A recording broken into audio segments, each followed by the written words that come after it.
Esiet sveicināti droši ar zinātnē skatītāji.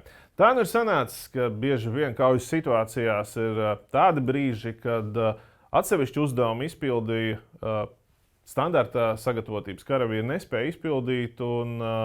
Tās nu ir tie brīži, kad bieži vien nākās pieslēgties speciālo uzdevumu karaspēkam. Proti, Latvijā arī ir mums speciālo operāciju pavēlniecība. Un man ir patiesas prieks mūsu studijā šoreiz sveikt patiešām speciālu viesi. Pulkvežleitnantu Aināru Rauzu. Sveicināti un paldies, ka esat atnākuši. Esat gatavs tā teikt arī bišķi pacelt plīvuru jūsu dienesta gaitām un jūsu vienību ikdienai, kas allaži ir bijusi noslapenota. Un tas tad arī ir tas faktiski, kas nāk vienmēr līdz sabiedrībai, kad viss, kas saistās ar speciālu operāciju spēkiem, kāds par to ir dzirdējis, bet ko tad īsti šīs vienības dara, neviens jau īsti tā nezina.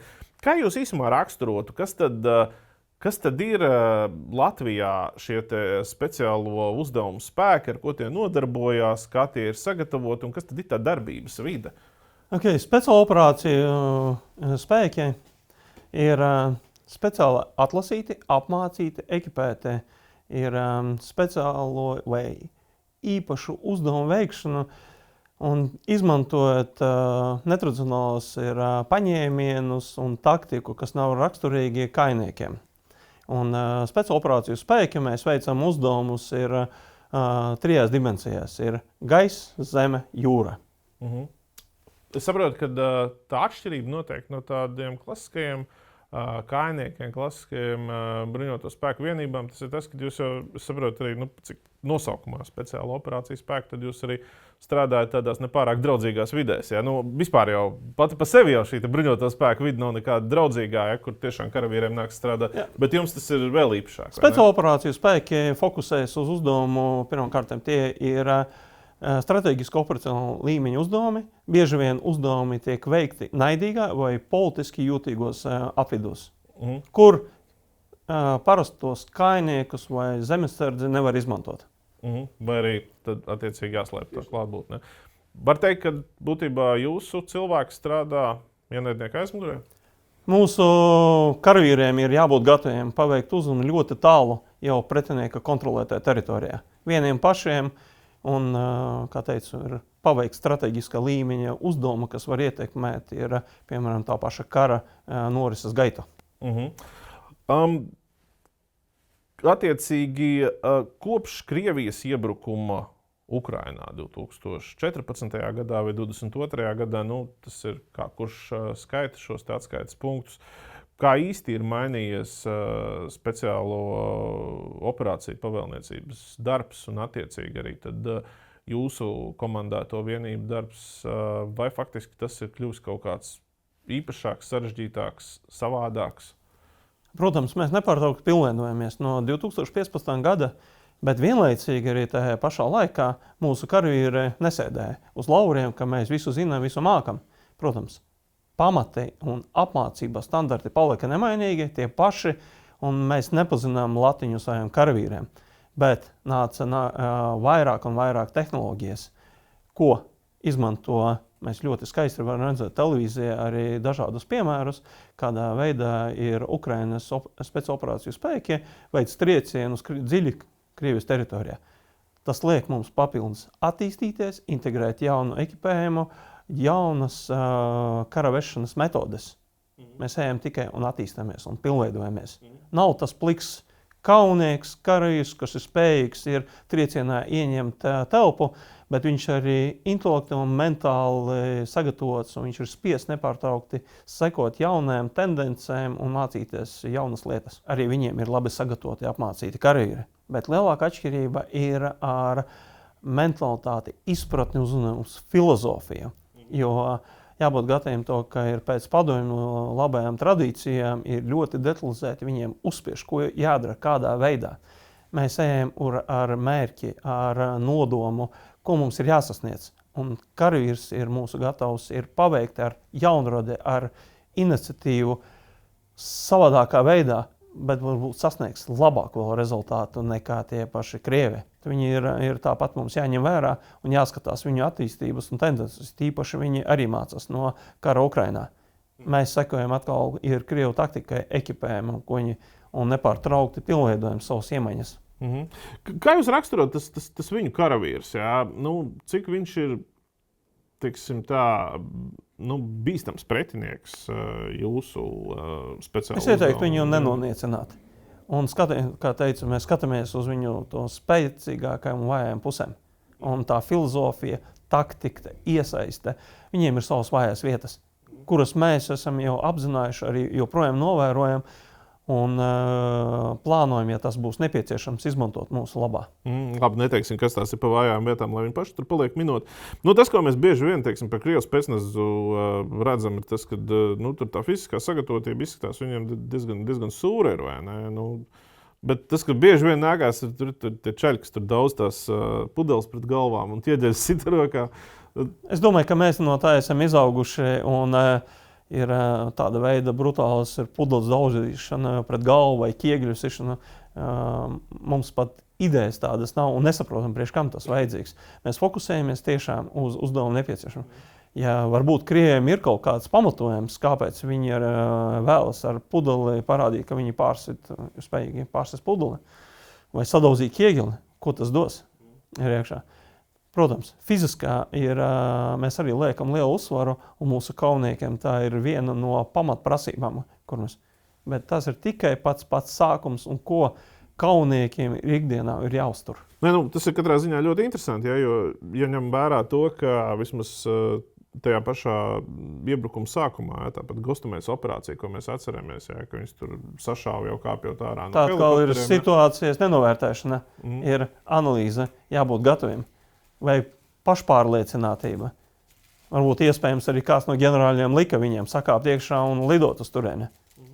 Un tā ir, kā rezultātā, paldies Dievam, arī Krievi zaudēja ļoti būtiski. Cik viņi daudz zaudēja un kā viņiem faktiski šo gadu laikā vispār tos resursus ir vai nav izdevies īsti atjaunot?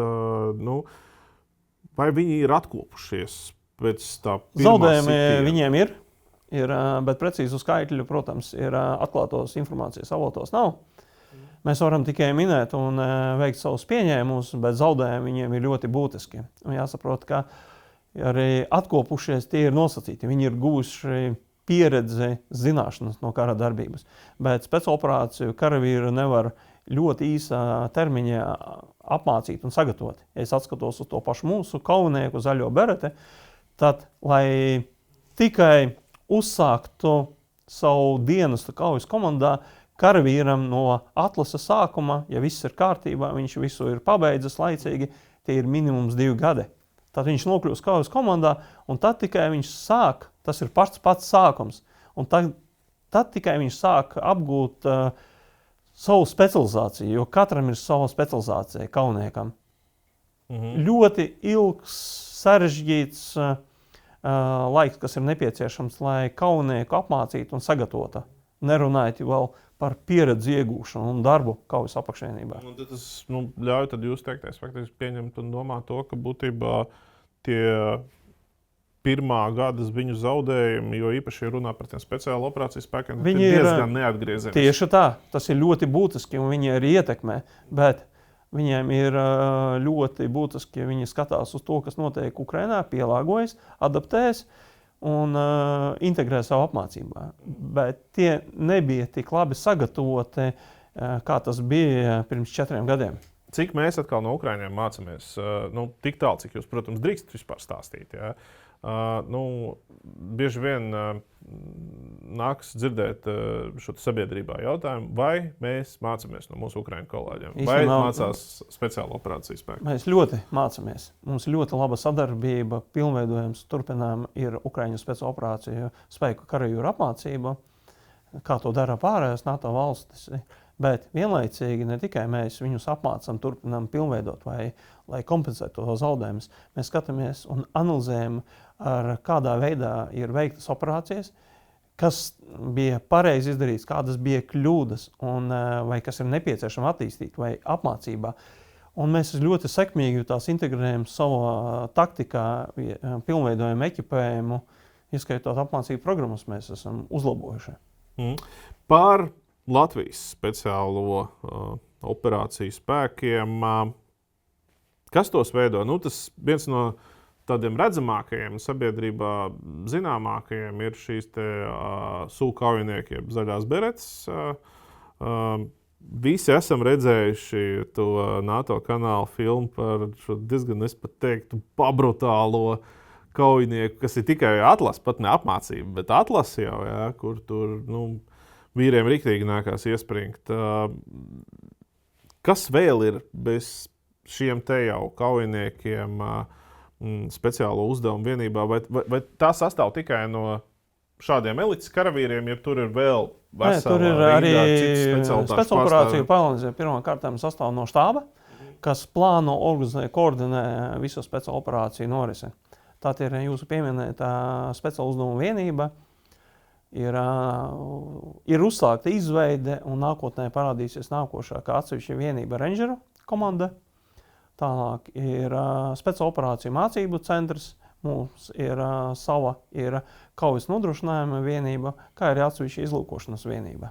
Tad, principā, pilnvērtīgā tieši tā mēs esam spējīgi paveikt savus uzdevumus, lai tiešām mēs varētu ietekmēt mūsu ienaidniekus, kas kaut ko vēlas Latvijā darīt, vai arī viņus iznīcināt vai ietekmēt ārpus Latvijas. Okay.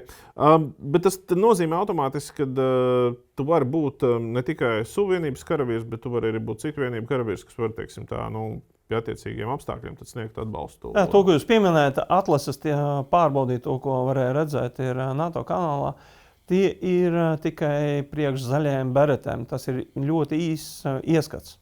Ir pavisam savādākas prasības ir priekš rangeriem. Un arī apmācības cikls, arī iepriekš ļoti uzsvaru liku uz tām zināšanām tehniskajām. Mums ir atbalsta personāls, ieskaitot sakarnieki, ir tie paši izplatlaicēji, nodrošinājumi jums ļoti daudz jomas, kurās ir arī tie, kas nav spējīgi pabeigt, bet viņi var dot ļoti būtisku kārtu un būt kā daļai no tiem, kuri ir spējīgi atbalstīt vienus no labākajiem. Okay. Ja mēs runājam par tiem vieniem no labākajiem, daudzi redzot to atlases procesu, var tā noskurināties un teikt, Dievs augstais, priekš kam tas viss ir vajadzīgs. Kāds ir tas jūsu, kā komandieru skaidrojums? Priekš kam tad tas ir vajadzīgs? Cilvēki izdzīt līdz tādiem limitiem, ja? Tur, mēs tur redzējām, tur bija gan sēdēšana ūdenī novembrī tur uz ilgumu, gan blīšana cauri kaut kādām tur degošām telpām, ja? Tur kautiņš 3-uz-1 ringā, ja? Slīcināšana tā pati, pilnīgs, sadomazohisms izklausās. Nē, tas nav īstenībā sadomazohisms. Mums ir izstrādātas apmācību programmas, testi un arī nodrošināti ir. Un klāt ir atbalstošais personāls, kad kaunieki iet savu atlases posmu, vai topošie kaunieki, tur viss ir droši, viss ir kontrolēts. Bet tur ir cits filozofija, kāpēc mēs to. Mums ir vajadzīgi jau tiešām ir augstsvērtīgs, labākais rezultāts. Tas sākums karavīra, no kura mēs sākam tikai kaunieku izveidu vai apmācību. Un vienlaicīgi arī mēs zinām, uz ko tas konkrētais cilvēks ir spējīgs, jo mēs izējām visas fobijas, saprotam, vai kritiskajā situācijā, kā viņš rēģēs. Pirmkārtām ir viņa reakcija. Jo, ja mēs paskatāmies to pašu kauju vēl kaut kur, ja viņš sastings, nezinās, ko darīt, vai kaut kādās telpās, tā rezultātā viņš būs apdraudēts. Nākošā lieta, kāpēc ir? Arī uzdevumu, es jau pieminēju, ka arī viņiem ir karavīriem jābūt gataviem veikt arī vienatnē atsevišķi ir uzdevums. Un viņi var nokļūt dažādās telpās, situācijās, un šīs pārbaudes ir viņiem iedost tādu kā palīdzību, ka viņiem neapjuks. Viņš zinās, es esmu gājis tam cauri, šaura telpa, ir tumsa, ir automātiski viņiem palīdzēs. Neapjukt, paveikt uzdevumu labāk. Izdzīvot galvā. Tieši tā, galvenais izdzīvot. Tad, tā ir apmācība.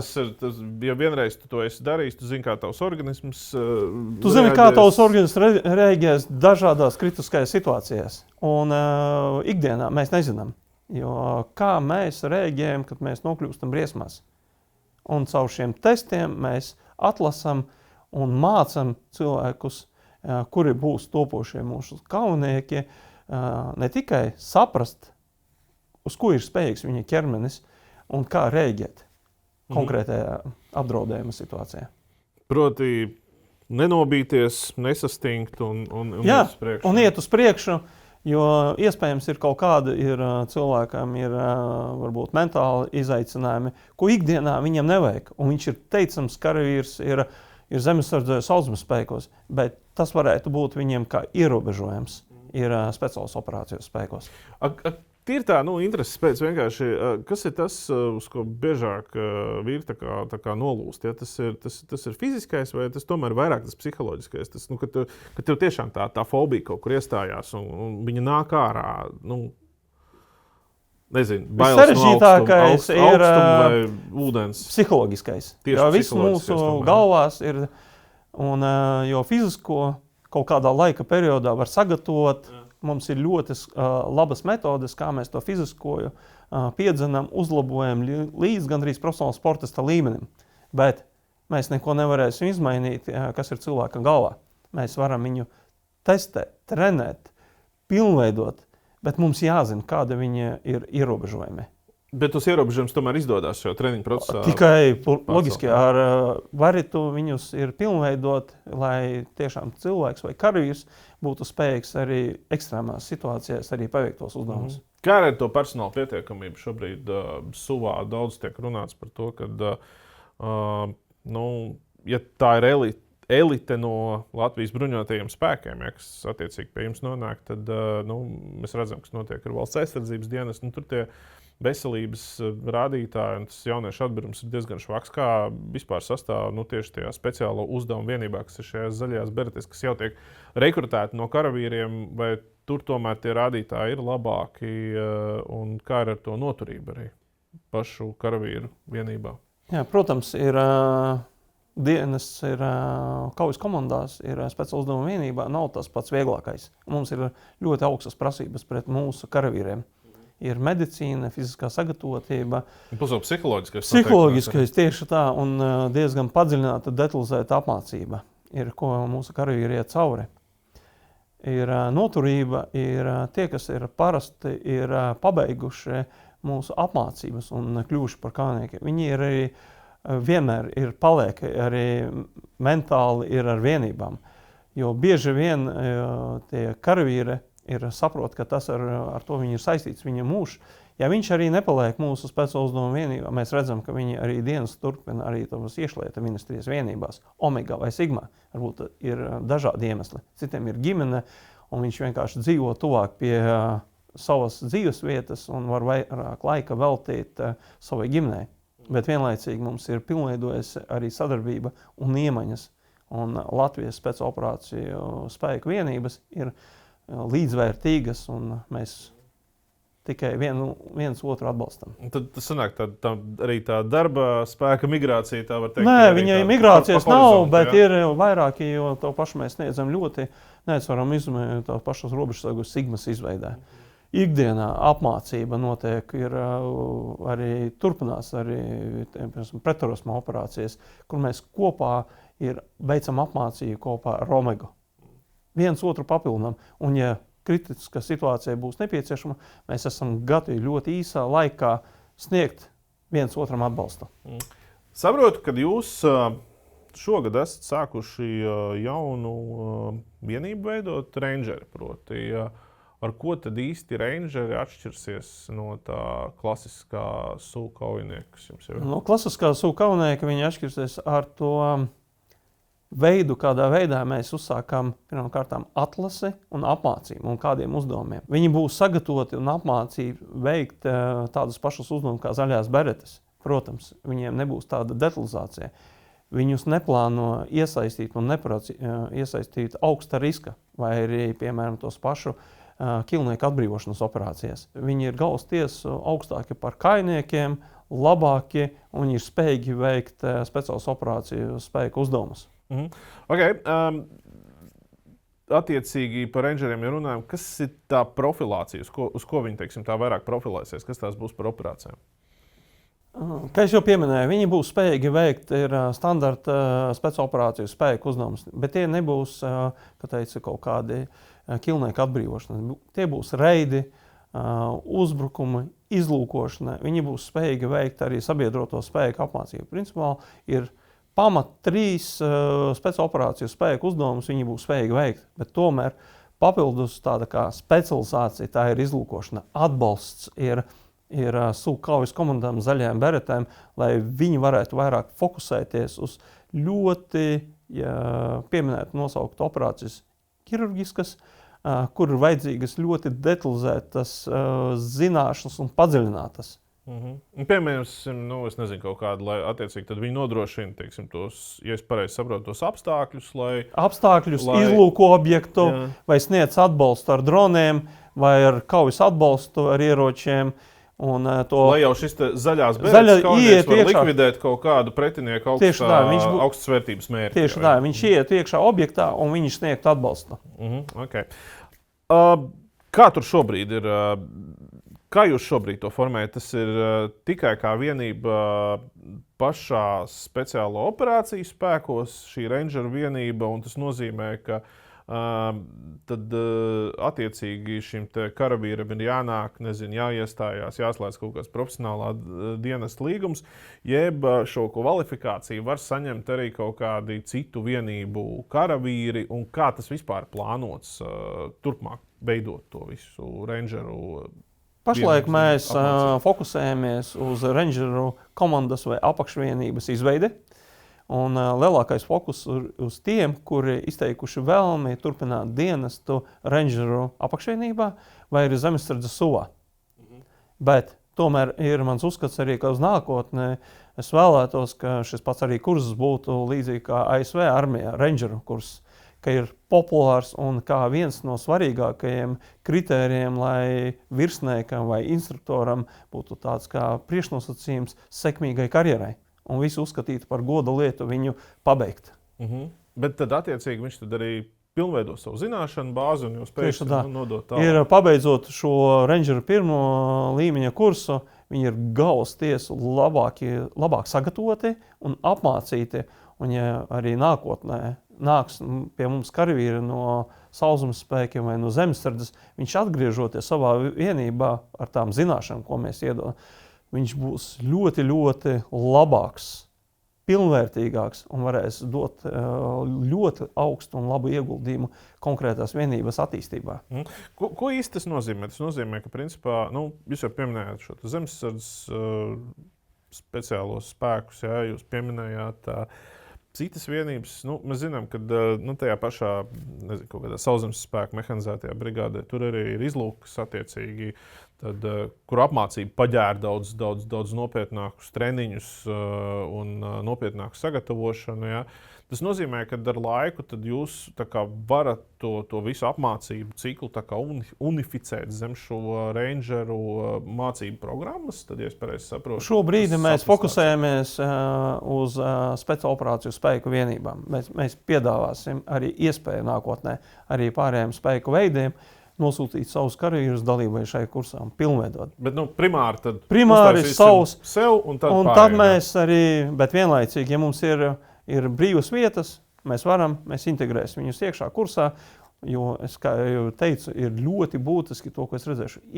Ieguldījums būs citu spēku veidu, ir zināšanā, un tad arī papildus arī to, ko es esmu pamanījis, tie, kas ir kopā gājuši caur grūtībām, kursiem, arī pēc tam ir savstarpā miedarbība, ir ļoti, ļoti laba. Ir dažādi jautājumi, jo speciāloperāciju spēki nav viena paša. Mēs nedzīvojam neatkarīgi, jo liela daļa no uzdevumiem, ko mēs veicam, tā ir sadarbība ar citiem spēku veidiem. Un tāds karavīrs, kurš būs jau pabeidzis pie mums apmācību, ar viņu būs ļoti viegli strādāt, viņš jau zinās, ko no mums vajag, ko mums sagaida. Es tikai redzu iegūmus. Kā ir ar Valsts aizsardzības dienestu, vai piedāvāsiet šādu rangeru apmācību vai dienestu vietas rangeru vienībās valsts aizsardzības dienestu karavīriem? Spēcoperāciju pavalniecībā mēs plānojam integrēt valsts aizsardzības dienestu. Un šī rangeru apakšīnija būs tā, kurā tiks integrēti valsts aizsardzības dienesta karavīri. Dotajā gadījumā mēs jau pagājušajā gadā uzsākām pirmo kursu, kuru sekmīgi absolvēja pirmie rangeri. Šogad mēs uzsākam otro jau, bet šajos divos kursos piedalās tikai profesionāla dienesta karavīri. Tad jūs tur gatavojat šobrīd jau instruktorus, kas strādās? Instruktorus integrējam, pārbaudām apmācību programmas, bet tas nenozīmē, ka tie būs tie instruktori, kuri jau paši tikko pabeiguši rangeri. Nē, tur arī būs integrētas zaļās beretes, kuriem ir cita veida zināšanas, pieredze, zināšanas, un lielākai daļai arī kaujas pieredze. Tādā veidā padarot tos valsts aizsardzības dienas karavīrus labākus galvastiesu nekā tie, kas dienēs vai sauszemes spēkos, vai zemesardzē, vai gaisa spēkos. Proti tad labākie no labākajiem. Tieši tā ir vienmēr spēcoperāciju spēki labākie no labākajiem, bet mums ir arī diezgan augstas prasības. Un jāsagaida ka apmācība nav vienkārša, sarežģīta. Nebūs ļoti daudz brīvā laika, jo laiks ir ierobežots un mums jāfokusējas zināšanu ieguvēji. Apmācība. Ko tad ietver šī apmācība? Pieņemsim jaunieši, varbūt skatās šo raidījumu, tad ko tad attiecīgi ietver šī apmācība, ar ko viņiem rēķināties? Kas ir tie kaut kādi bonusi, tīri šo zināšanu pieredzes ieguvēji, kas nav tur tajos pašos sauszemes spēkos, zemesardzē, gaisa spēkos vai jūras spēkos? To, ko jaunieši var sagaidīt, ka ir sākumā viņa dienas laikā, viņi būs jāiziet tā pati apmācības programma, visiem ir Nacionālo bruņoto spēku karavīriem. Pēc šī kursa pabeigšana pamata apmācības viņi uzsāks ir rangeru pirmo līmeni.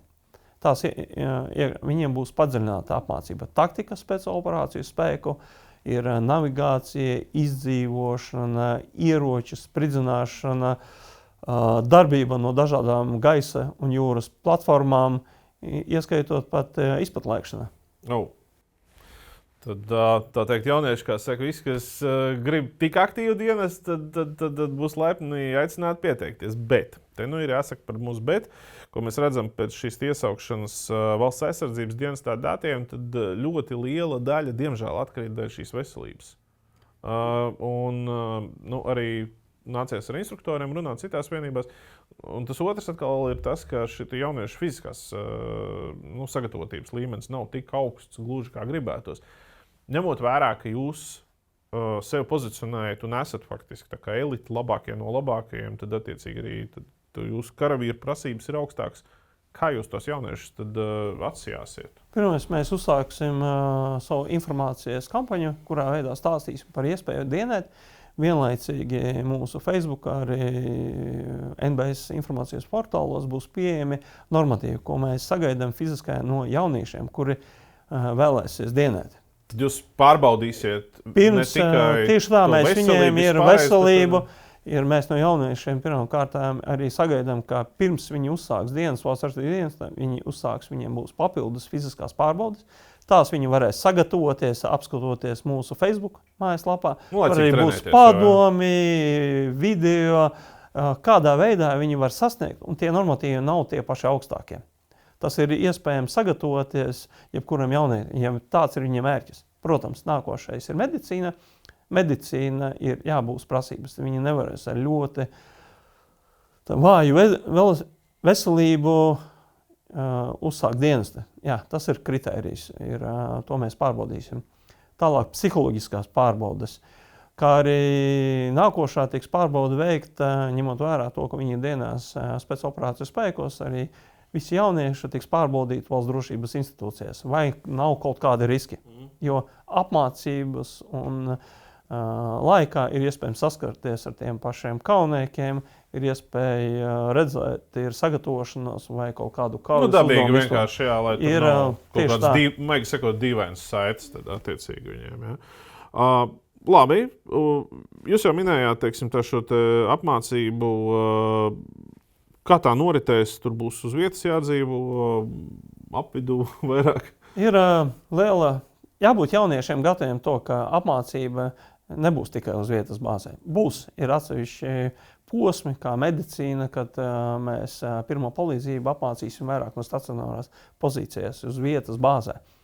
Bet jābūt gataviem, ka būs no pirmdienas līdz piekdienām apvidū, viņi fokusēsies uz patrulēšanu un dažādu veidu uzdevumu veikšanu apvidū. Jo ierobežots laiks mums ir viņš jāizmanto liederīgi, lai tiešām viņi pēc savu dienesta pateikt, jā, tas varbūt bija saržģīts, smags, bet mēs apguvām, esam tie labākie. Ko tie jaunieši iegūs, varbūt arī līdzņemot jau tālāk savā civilajā dzīvē? Nerunājot par tām militārajām zināšanām, to, ko viņi iegūs, ir viena lieta, ko es gribētu uzsvērt, tā ir spējām rekrutēt, apmācīt un vadīt mazus kolektīvus. To, ko jebkurš no jauniešiem varēs atpakaļ atnest uz civilo dzīvi, ja arī viņš neturpina savu dienas bruņotajos spēkos. Jo ļoti reti, kur mācību iestādēs, ir tāda iespēja, kur ir apmācījis un sagatavos jaunieti jau kā vadītāju.